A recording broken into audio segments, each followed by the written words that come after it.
Hello there, kia ora. Did you know that the government is currently looking at revamping how media works here in Aotearoa with a range of discussion documents with an aim on how to revive the media industry? Now, this is just at the discussion and early select committee feedback phase, and no changes that they would agree to would come into play until 2026, and it's a lot of, well, slight readjustments, but it's a start. Some of the suggestions include making it compulsory to put New Zealand-based media outlet streaming services on smart TVs in a prominent place, making sure streaming services invest in local production, highlight local content. There's talk of combining New Zealand On Air and the New Zealand Film Commission, two standalone media funding bodies at the moment, and putting them into one big organisation, allowing advertising on holidays and more captioning and audio description options.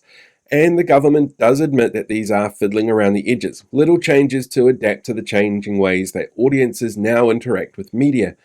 But there are some wider reaching changes as well, which could change how media works here, like an update on the broadcasting standards rules to apply to a wider range of content, anything considered professionally produced. Our rules are actually kind of out of date. They were written in the 80s for radio and television, and rules like how news is researched and presented accurately, how misleading audiences is treated, and how shows and content are categorized all fall into that, which would directly impact content like the platform and reality check radio, and depending on how they define professional, could mean content creators who go out of their way to misrepresent, cause harm, or stir up dissent would then be subject to these new rules as part of a wider approach to rebuild trust in media.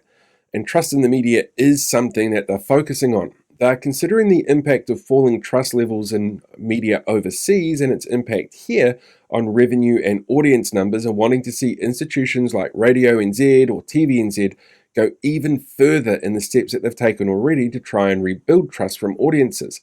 They also acknowledge that right-wing parties keep hearing how mainstream media is just a bunch of lefty shills, sometimes from the Deputy Prime Minister himself, and almost always from people who have no idea how to actually recognize media bias and instead don't see how their far-right views aren't more accepted by people or given airtime by organizations that have to legally present facts that they can back up and confirm.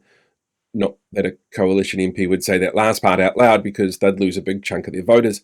Now, it should be noted that this isn't a replacement for the Fair News digital bargaining bill that would make big tech companies pay for locally produced news content that they use, which is being put on hold while the government takes stock of the industry and also sees what's happening with the Australian version of that legislation. And these are just discussions at the moment, and that's important because there are some levers that the government could pull to help with some of those goals, like trust in online content, which could be better managed if an organisation like NetSafe had better abilities to remove misleading or harmful content, which often misrepresents information to achieve its goal. Unfortunately for this government, though, those kind of changes wouldn't stop embarrassing headlines. For that, you'd need to get rid of embarrassing politicians, and for that to happen, well, they're the ones running the country at the moment, so that's not going to happen. Hey there, podcast listener. Thanks for checking out today's episode. I think it's a microcast if it's this small, but who knows? It depends on what I've tagged this on to the end of. And I'm going to be recording this in January and probably still using it in October, so who knows what I said back then. Anyway, now that you have reached the end, gives you a few options on what you can do next, which are actually pretty easy options to follow if you want to. There's a link in my bio to my link tree, and that'll take you to wherever you want to go. You can check out my TikTok or my YouTube page. You can check out my Instagram or Facebook pages and give those a follow or a like if you want to. I'd really appreciate it if you want to come along for the journey. Or you could go and sign up for my newsletter, which is completely free to sign up to, but if you take the paid option, you get access to it before everybody else does by a couple of days.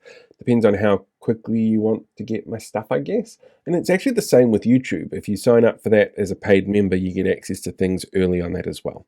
But it's entirely your choice. I don't charge anybody who doesn't want to be charged, and I only have it there as an option for those who feel that they'd like to support me in that way. I don't want anybody to feel like they're obligated to, and I don't want people to miss out if they can't. So it's there if you want it to. And if you don't, that's cool as well. Go and enjoy the rest of your day. I hope it is fantastic. In the meantime, live long, prosper, be one with the force, and ka kite anō.